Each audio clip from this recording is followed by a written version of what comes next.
हमारे सीएम उत्तर प्रदेश के योगी जी को मंदिर बनती है, परसों दिन हमारे बिहार के सीएम नीतीश कुमार का बन जाएगी, फिर पीएम साहब का बन जाएगी। लोकतांत्रिक व्यवस्था है, इसका मतलब उनको इतना अपने ईवीएम पर कॉन्फिडेंस है कि तू कुछ भी कर ले और हम 50 साल तक नहीं हटने वाले हैं। यानी एक संविधान को, आम जनता को चुनौती दे रहे हैं। जनता मालिक होती है। लोकतंत्र में, डेमोक्रेसी में पीपल्स, लोगों का राज होता है। लोग किसको वहां बैठाएंगे, किसको महापुरुष बनाएंगे। मोदी को मैं सिर्फ एक दिखाएंगे आप कि नहीं, मोदी बड़ा महान है या प्रधानमंत्री बड़ा महान है और जनता भूखी है।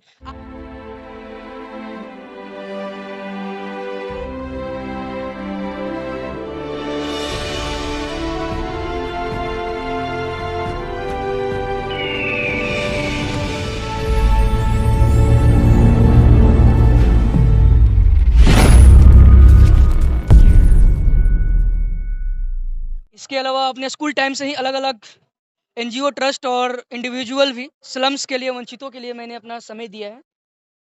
बाकी आज बहुत ही इसको पवित्र दिवस इसलिए बोलेंगे क्योंकि बात होती है इक्वालिटी बिफोर लॉ की, आर्टिकल 14 टू 18 की। तो आज समता दिवस है, समानता दिवस है। आज ही के दिन 1917 में बाबा भीमराव अम्बेडकर साथ एक ऐसी घटना घटी थी जो सिर्फ इसलिए कि वो पिछड़े समाज से हैं, इसलिए उनके एक तो जाति छुपाकर किसी तरह उनको कमरा भी मिला था, वहां पता चला तो फेंक दिया गया रात में। दलित समाज से तो पिछड़े दलित आज पिछड़ों के साथ भी हर जगह हो रहा है। अपने आप को राजपूत समझते क्या बात कर रहे हैं? देखिए इसीलिए तो ईडब्ल्यूएस वाला वो ले रहे थे अभी तक। खैर अभी तो सुप्रीम कोर्ट ने स्टे लगाया है उस पे। वो जो आप क्वेश्चंस कर रहे हैं बिल्कुल सही है, लेकिन हर लोग अपने आप को जिस तरीके से आज रिप्रेजेंट कर रहे हैं, वो अपने कहीं ना कहीं ड्यूटीज को भूलते जा रहे हैं, आर्टिकल 51 को। लेकिन वो अपने राइट्स को, आर्टिकल 14 टू 18 को हमेशा याद रखते हैं। वो वही रखते हैं जो अपर क्लास वाले हैं, खासकर ब्राह्मण राजपूत, क्योंकि उनकी भले कम संख्या है लेकिन वो एजुकेटेड है। उनकी हर सिस्टम में हर जगह पहुंच है। आप किसी भी यूनिवर्सिटी को उठाकर देखिए, उसमें रिप्रेजेंटेशन सबसे अधिक उन्हीं लोगों की है। और आज भी आजादी के 75 वर्षों के बीत जाने के बाद भी इतने बड़े व्यापक पर इतने सारे मोमेंट और बाबा भीमराव अंबेडकर के सपनों को लेकर इतने सारे लोग अवेयर होने के बाद भी कहीं ना कहीं आज भी जो गरीब, किसान, मजदूर, वंचित, पिछड़ा है, वो आज भी उस संघर्ष के दौर से गुजर रहा है। आज भी कई जगह ऐसा देखा गया, मैंने खुद फेस किया कि थाने में रिपोर्ट तक नहीं लिखी जाती है, और लिखी भी जाएगी तो कई बार मैंने खुद देखा। पहले से था? देखिए आज ही हो रहा है कि पहले से। आज एक आजादी के 75 वर्ष हमने अमृत महोत्सव मनाया, 75 वर्ष हो गया। जहां बात होती है कानून का शासन, रूल्स की बात की जाती है कि हाँ ये सभी पर इक्वालिटी की बात होगी, लेकिन ये कहाँ इक्वालिटी हो रही है। आज कहीं ना कहीं जो डायलेमा है आज तो बहुत ज्यादा है, पहले थोड़ी कम, कहीं ना कहीं कुछ है सरकारों से या फिर जातियों से, धर्म से? हमें दिक्कत न सरकार से है न जातियों धर्मों से है। हमें उस हर एक व्यक्ति से, हर उस एक संस्था से, हर वो एक सोच से दिक्कत है जो इसकी कुंठित मानसिकता है, जो इस कारण वो भेदभाव करता है कि वो ओबीसी, एससी, एसटी या पिछड़े समाज से है या उसको किस आर्थिक रूप से किसी तरीके से कमजोर है। उस हर एक व्यक्ति, हर उस संस्था से, उस सरकार से हमारी दिक्कत है, क्योंकि आज की जो सरकार है, देखिए मोदी इंडिविजुअल एक व्यक्ति हैं। हम इंडिविजुअल व्यक्ति की यहाँ बात नहीं कर रहे हैं, हम एक गुड गवर्नेंस की बात कर रहे हैं। हम एक लोक कल्याणकारी सरकार की बात कर रहे हैं। लोक कल्याणकारी सरकार में जो भी व्यक्ति को वहां हम बैठाए हैं वो हमारे बोर्ड से बैठा है। अगर मैं वो लोक कल्याण की बातें न कहकर फिजूल की बातें करे, जिस देश में कुपोषण, बिल्कुल फिजूल की बातें करते हैं और हर वक्त करते हैं। सिर्फ फिजूल की ही नहीं, आपने देखा होगा कोविड के दौर में, कोरोना के काल में आप उठाकर देखिए, हजारों हजार किलोमीटर फिजूल की बातों से बच रहा है। देखिए इंटरनेशनल रिलेशन वाली जहां बात होती है आईआर की, कुछ चीजें हमें मानते हैं कि अच्छा हुआ, उस वक्त हमने अप्रिशिएट किया। हम कोई गवर्नमेंट में नहीं है, हम कोई विशेष पार्टी दल से नहीं है, लेकिन हमने जो चीजें देखा, जो झुकी झोपड़ियों, वंचितों, पिछड़ों के दर्द को देखा, एक ही चीज लिखा। तो खुद पिछड़े हैं, आप कह रहे पिछड़ों के दर्द को देखा। मोदी जी खुद पिछड़े हैं लेकिन जाकर किसी और के गोद में बैठ गए हैं। और किसके गोद में बैठे हैं? आज इतना हमारा समाज जग गया, बताइए ना जनता। वो कहीं ना कहीं उच्च लोगों के, जिसको उच्च अपने आप को मानते हैं, उच्च है वो नहीं, हम नहीं मानते उनको उच्च, क्योंकि वो जो खुद को उच्च मानते हैं अपने आप को, वो कहते हैं कि हम चाहे वो जाति से उच्च हैं, चाहे वो आर्थिक रूप से उच्च हैं या किसी पोस्ट पर बैठे हैं इसलिए उच्च है। मैं उनको उच्च नहीं मानता। बताने से क्यों डर रहे? कौन लोग मानते हैं अपने आप को उच्च? जाहिर सी बात है कि जितने भी ब्राह्मण राजपूत अपने आप को बोलते हैं कि हम उच्च जाति से हैं, वो बोलते हैं ना। जो ओबीसी एससी एसटी वाले हैं वो निचले जाति का है, पिछड़े हैं। यादव भी कहते हैं हम भी उच्च हैं, गुर्जर भी कहते हैं हम भी उच्च हैं, देखिए वो कहीं सैनिक सब उच्च कहते हैं अपने आप को। ये लोग थोड़ा सा भटके हुए हैं, डायलेमा में हैं। क्यों कह रहे हैं? गुर्जर यादव भटके हुए हैं। मैं इसलिए उनको बोल रहा हूँ कि गुजराटू भटके हुए हैं। एग्जैक्टली होता क्या है कि आज पार्टियां अलग अलग होती है, विशेष कोई पार्टी दल। एक वक्त था जो जेपी आंदोलन था, तो वहां एक वर्ग था। वर्ग क्या था कि जो वर्ग होता है वो किसी विशेष पार्टी और किसी संस्था का नहीं होता है, वो अपने आप में युवा वर्ग होता है। तो वो आंदोलन देखिए आपने जी। अभी कहा कि हम अमृत काल मना रहे हैं, 75 वर्ष हो गए मान को, आज भी कोई दलित किसी मंदिर का खंभा या मंदिर को या किसी को छू लेता तो उसमें 60,000 रुपए का जुर्माना लग जाता है। व्यक्ति को तो छोड़िए, व्यक्ति को तो ये लोग कूड़ा करकट भी नहीं समझते हैं साहब। यहाँ राष्ट्रपति जो फर्स्ट नागरिक होती है इस देश की, उसके साथ भेदभाव होता है। वो जाता है अगर मैं मंदिर में तो उसको सफाई धोवाया जाता है, तो हम तो आम आदमी हैं साहब। हम तो किसान मजदूर के बच्चे हैं, और किसान मजदूर के बच्चों के साथ कोरोना काल में क्या हुआ वो सबको पता है। राष्ट्रपति तो पूजा करते हैं मंदिर में, देखा नहीं आपने रामनाथ कोविंद को? मैं क्या बोला कि ये सर राजनीति है, पॉलिटिकल डायलेमा है, ये सारे वोट की डायलेमा है। मैं एक बार गया था एबीपी न्यूज पर, और वहां पर यूनिस खान थे कांग्रेस से, साबित पात्रा जी थे, और उसके सुधांशु द्विवेदी जी थे, और एक कांग्रेस से और है कन्नम करके कुछ नाम उनका मिस कर रहा हूँ, दाढ़ी रखे हैं, ये लोग थे। और सीए एनआरसी वगैरह को लेकर डिबेट था। ये लोग लगे कि एक दूसरे को मार डालेंगे, इतने भद्दे भद्दे गालियों कैमरा के ऊपर। जैसे ही कैमरा ऑफ होता है एक दूसरे से गले मिलते हैं, और जब मैं जाकर पूछता हूं तो बोलते हैं कि बाबू ये तो जनता को दिखाने के लिए कैमरा पर था। कहे कि हमें ये अपनी रोटी चलानी, अपनी अपनी राजनीति चलानी, अपनी दलितों को क्या करना चाहिए पिछड़ों को? एकता, यूनाइटेड हमें होनी चाहिए। हम यूनाइटेड नहीं है। हम इस देश के मूल निवासी 90%। है कि एक घर में 3 संगठन है और तीनों के राष्ट्रीय अध्यक्ष बने हुए हैं। हाँ जी, यही तो हमारी डायलेमा है। यही तो हम बात को नहीं समझ रहे हैं। बात करते हैं वसुधैव कुटुंबकम की, पूरा विश्व हमारा है, तो उसी नजर से हमें देखने की जरूरत है। जब एक घर में आप बोलेंगे 3-3 संगठन से जुड़े हुए हैं या बनाए हुए हैं, तो इस डायलेमा को हटाते हुए हमें पता होना चाहिए कि एकता में कितनी ताकत होती है। और ये सभी जानते हैं, लेकिन आज कहीं ना कहीं इस वैश्वीकरण के दौर में, ये ग्लोबलाइजेशन का इम्पैक्ट जो हमारे समाज पर पड़ रहा है, हम अपने जिसको स्वभाव मतलब खुद के लिए जीना, खुद के लिए अर्जित बीजेपी करना। कहती है आप लोग जलते हैं उनकी कामयाबी से। ईमानदारी से बताएं, हाँ। आज भी पिछले 12-13 साल से तो खुद मैं जागरूक हूँ, देख रहा हूँ, अलग अलग चीजों को देख रहा हूँ। जब से इनकी गवर्नमेंट आई है 2014 से, मैं खुद इनके कई रैलियों में प्रोटेस्ट में साथ रहा गया। और मेरे घर से बीजेपी से है। कभी, देखिए मैं किसी पार्टी विशेष से नहीं हूँ, लेकिन इनके कुछ नीतियों से मैं सपोर्ट बीजेपी के समर्थक हैं। कभी रहा करता था। लेकिन जब हमारे किसानों पर लाठियां चलाई गई, आपने देखा होगा कि जब कोई आपके घर मेहमान आता है। आपके थे? हाँ जी, हम खुद किसान थे, हमारे ऊपर लाठियां चलाई गई है। तो बीजेपी के साथ चले गए। सर सुनिए तो, मेरी बात पूरा कर लेने दीजिए। हम किसान हैं, अगर मैं आप हम किसान से ही रोटी खाते हैं हर वर्ग।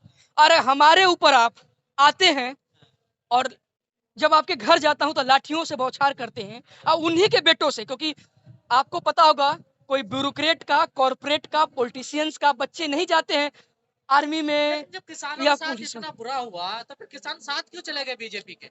देखिए किसान कहाँ आपको दिखाई दे रहे हैं, जान रहे हैं? रहे थे जनता का। कहाँ किसान जा रहे हैं? कुछ वर्ग ऐसे होते हैं जो थोड़ी सी लालच के कारण, अगर मैं उनको कुछ रोटी। में वैसे जीत गई बीजेपी। ये तो बीजेपी यूपी में कैसे जीती है सभी को पता है। और सच्चाई यही है कि कहीं ना कहीं, का नाम मत लेना।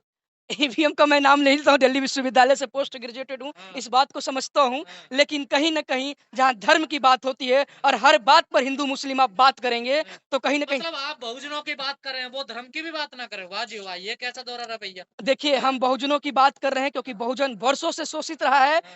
इस देश का मूल निवासी है, इसी यही कारण। बात कर रहे हैं, वो हिंदू धर्म की बात कर रहे हैं, तो दिक्कत हिंदू नाम का कोई धर्म है ही नहीं। मैं यहाँ बोल रहा हूँ आपके सामने, हिंदू एक सिंध करके एक रिवर थी, वहां से कंसेप्ट निकला है। हिंदू नाम जीने की पद्धति है, जीवन की पद्धति है। लेकिन वो कर रहे हैं ना, सबको एकीकरण कर रहे हैं ना। ठीक है ना, 3600 देवी देवताओं में एक और भगवान जी अभी अवतार लिए हैं, अवतरित हुए हैं। तो ऐसे ही माननीय योगी आदित्यनाथ जी उत्तर प्रदेश का सीएम है। उन्होंने अभी नया-नया भगवान के रूप में लिए हैं। मतलब आपको कैंडल दिक्कत वैंडल लीजिए या अगरबत्तियाँ वगैरह लगाइए, मैंने आज तक कभी नहीं लगाया है। ये मैं कैमरा के सामने बोल रहा हूँ।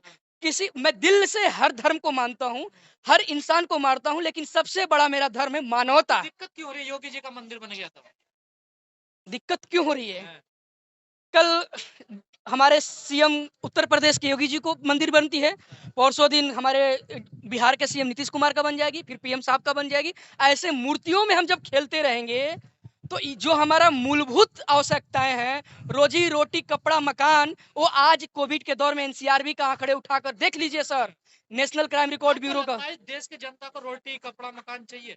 बिल्कुल, हैं? बिल्कुल, लेकिन कहीं न कहीं आज ग्लोबलाइज़ेशन का इम्पैक्ट है और कुछ चैनल पार्टिकुलर मैं बोल रहा हूँ, कुछ चैनल पार्टिकुलरली जो फ्रंट मीडिया है, वो कहीं न कहीं बिकी हुई है। तमाम उन लोग लोग तो धर्म को मजबूत करने में लगे पड़े हैं। आप कह रहे हैं रोटी कपड़ा मकान चाहिए।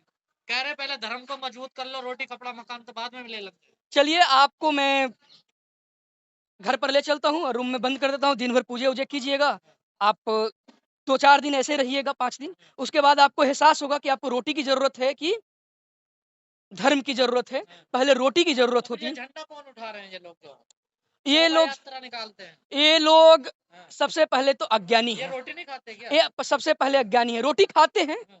ऐसा नहीं कह रहा हूँ रोटी नहीं खाते हैं, लेकिन आप एनसीआरबी के आंकड़े उठाओ, एनएसएसओ अरे का सर डाटा उठाओ। किसको मतलब किस किसान कौन जानता है एनसीआरबी डाटा क्या होता है क्या होता है? किसी को पता है क्या? इसीलिए तो हमारा 10% लोग भी नहीं जानते। हाँ। किसान, दलित, पिछड़े जितने भी दबे कुचले हैं, हाँ। वो अपने राइट्स को लेकर ही अवेयर नहीं है। हाँ।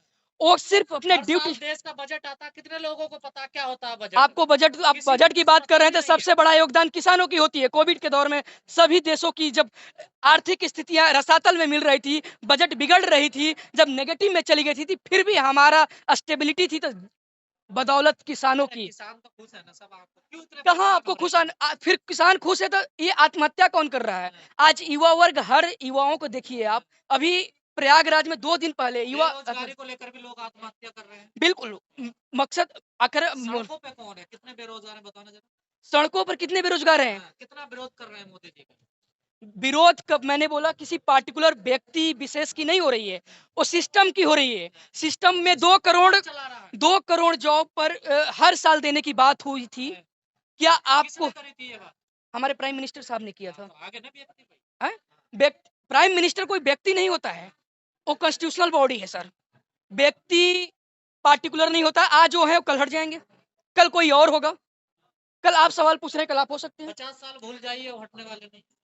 अच्छा, ये कैसे आप बोल सकते हैं? आपसे मेरा सवाल मैं है। नहीं बोल रहा, वही बोल रहे हैं ना। अच्छा, वो बोल रहे हैं, मुझे लगा कि ये आप बोल रहे हैं कि 50 साल तक नहीं तो हटेंगे। आप देखिए, ये लोकतांत्रिक व्यवस्था है, इसका मतलब उनको इतना अपने ईवीएम पर कॉन्फिडेंस है कि तू कुछ भी कर ले और हम 50 साल तक नहीं हटने वाले हैं। यानी एक संविधान को, आम जनता को चुनौती दे रहे हैं।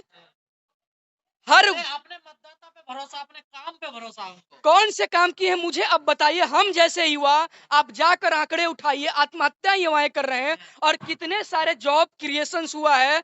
कितने सारे बात करते हैं कि हम स्टार्टअप के लिए मैंने कई लड़कों को खुद लेकर गया, तो मैंने खुद देखा है, फेस किया आत्मनिर्भर कितना। भूल गए आप। वही आत्मनिर्भर तो ठेले लगा ले, हम पकौड़े बेच ले। जाकर थोड़ा देखिए, आजकल बड़ा ट्रेंड चला है कि एमबीए चाय वाला तो एमबीबीएस टी वाला तो अरे आप लोग तो इंजीनियर। विरोधी है ना, विरोधी तो यही काम करते हैं। मैं विरोधी क्या जन्मजात हूँ? माँ महापुरुष के है ले कोख देश से, को। मैं माँ के कोख से निकल कर आया, जन्मजात हुआ। मोदी जी महापुरुष हैं देश के। अच्छा, मोदी जी महापुरुष, ये आप बोल रहे हैं या आपके लोग बोल रहे हैं मुझे नहीं मालूम। लोग बोल रहे हैं, लोग मंदिर बोल नहीं बना मैं रहे, वही बोल जो रहा हूँ। अपने आप को पुरुष नहीं लेकिन साबित कर सका वो लेकिन महापुरुष कैसे हो लेकिन सकता है? लोकतंत्र में जनता मालिक होती है। लोकतंत्र में, डेमोक्रेसी में पीपल्स, लोगों का राज होता है। लोग किसको वहां बैठाएंगे, किसको महापुरुष बनाएंगे, लोग तय करेंगे, ना कि कोई पार्टिकुलर व्यक्ति। मोदी जी किसने तय करा? मोदी को मैं सिर्फ एक व्यक्ति मानता हूँ। मोदी जी को किसने तय करा वहाँ बैठाने के लिए? देखिए, वो एक डायलेमा, वो एक वक्त था, एक लहर थी, क्योंकि एक समय था कि आज कहीं ना कहीं 62-64 सालों से कह रहे हैं, सर्वे कह रहे हैं 2024 में मोदी जी बनने वाले हैं। ये आंकड़े आप जैसे मीडिया चैनलों वालों की तरफ से कहीं ना कहीं एक मतलब पॉइंट आप दे के आओ और आपने हमें पर्सपेक्टिव दिखाया। पर्सपेक्टिव देखिए, हम क्या है ना, एक आपको छोटा सा स्टोरी सुनाएंगे, 1 मिनट का है। हम जो देखते हैं ना सर, वही हम विचार करते हैं। बार बार न्यूज में वही दिखाएंगे आप कि नहीं मोदी बड़ा महान है या प्रधानमंत्री बड़ा महान है और जनता भूखी है। आप जाइए ना भूखमरी में किससे हम पीछे हो गए पता है? अपने छोटे भाई पड़ोसी पाकिस्तान से। आपने आंकड़े देखा है ना 600 का उठाया? क्यों भाई? जब महान है तो जनता उसका भूखा है। और देखिए एक कहानी मैं बात कर रहा था, होता क्या है ना, एक्चुअली एक बार लोग जा रहे थे कहीं जंगलों में, 2-4 लोग मिलकर, और देखे कि एक जो व्यक्ति था, हम सर आपके पास कोई नेता है नहीं मोदी जी के मुकाबले का, बात करते हैं दुनिया भर की। अभी आपको पता होगा हाँ, कि टुकड़ों में बटे पड़े हो।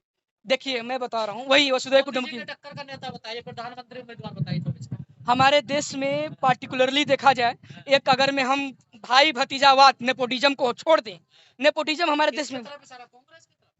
हमारा किसी की तरफ पार्टिकुलर नहीं, हमने नेपोटिज्म, अगर में नेपोटिज्म में न जाएं, तो आप तो बीजेपी वाली बात बोल रहे हैं, देखिए वो भी बोलते हैं भाई भतीजा। उनके में तो बहुत ज्यादा है।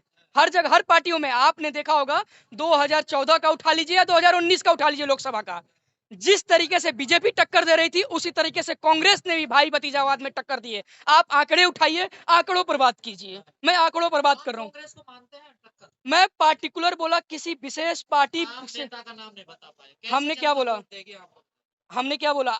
कश्मीर से लेकर कन्याकुमारी तक, एक उनको युवा इसलिए बोल रहा हूँ कि डेली हजारों किलोमीटर चलना अपने आप में बड़ी बात। बार यात्राएं हो रही है देश में से।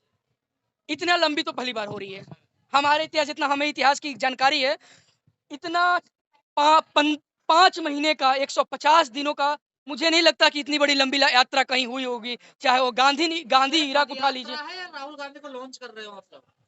देखिए पार्टिकुलर वो तो ऑलरेडी उनके प्रधानमंत्री पापा से लेकर दादा से लेकर दादी सब लोग रही हैं, उसमें लॉन्च करने की बात नहीं है। एक ईमानदार जो इंटीग्रिटी होती है ना, हमारे बोलते हैं अंदर से अंतरात्मा हमारी जो आवाज राहुल देती है। गांधी ईमानदार है? देखो अभी हमारा जो सिस्टम है जिस तरीके से है, जिस तरीके से मैंने ऑब्जर्व किया, जमानत पर क्यों है, ये ईडी पीडी क्यों पूछताछ करती है लोग? जमानत पर जब बात आप करेंगे ना साहब, तो हमने तो ये भी देखा और कई सारे वैसे केसेस को देखा है, फेस किया। वैसे किसानों को, जब मैं फार्मर्स क्लब बनाकर काम कर रहा था गाँव में, छोटे छोटे बहुजनों का नुकसान कांग्रेस ने ज्यादा करा, बीजेपी ने? दोनों में। देखिए ये एक डायलेमा है। ये जो क्वेश्चन है, मैं बार बार डायलेमा का नाम क्यों लेता हूँ, क्योंकि देखिए कहीं ना कहीं हम जनता, आम आदमी ही जिम्मेवार होते हैं हर एक सिस्टम। सर आप बात को घुमा रहे हैं, सबसे ज्यादा नुकसान किसने किया है? बहुजनों। बहुजनों का समाज में कहीं ना कहीं, आज देखिए मायावती जी का नाम इसलिए ले रहा हूँ कि मायावती जी किसके गोद, मायावती तो दलित है, मैंने बीजेपी और कांग्रेस का नाम लिया, वो तो रीजनल पार्टी है। मिला जुला के देखा जाए तो अगर मैं कांग्रेस हो या बीजेपी, अगर मैं इन दोनों ने बहुजनों का, पिछड़ों का कल्याण करने की भावना से सोची होती, तो आज ये हालात नहीं होता कि एक निर्भया केस होती है। उस वक्त मैं भी था प्रोटेस्ट में, यहाँ सांसद भवन तक आया हुआ था। तो वो अच्छी बात है कि हर लोगों को इस सिस्टम में, जो भी पीड़ित है या किसी तरीके से परेशान है, उनको जो प्रोटेक्शंस मिलना चाहिए, उनको जो अधिकार है वो मिले, उनको सुरक्षा के अधिकार मिलनी चाहिए। उनके साथ अन्याय हो रहा है तो न्याय मिलनी चाहिए, हर वर्ग को मिलना चाहिए। लेकिन सबसे